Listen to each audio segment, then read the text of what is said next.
আজকে আমি বানাবো চিড়ের pulao. Hello everyone, welcome to mom's kitchen.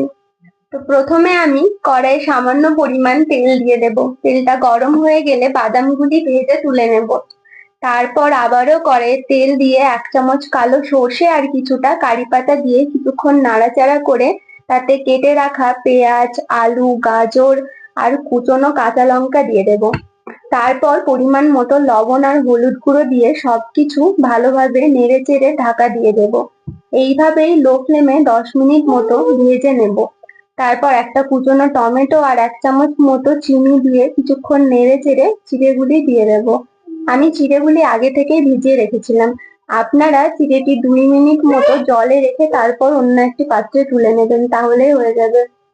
সবকিছু 5 মিনিট মতো ভালোভাবে নেড়ে চেড়ে নিয়ে ঢাকা দিয়ে 2 মিনিট মতো রেখে দেবো। তারপর ঢাকনা খুলে ওপর দিয়ে ভেজে রাখা বাদামগুলি দিয়ে দিলেই তৈরি টেস্টি টেস্টি চিড়ের পোলাও।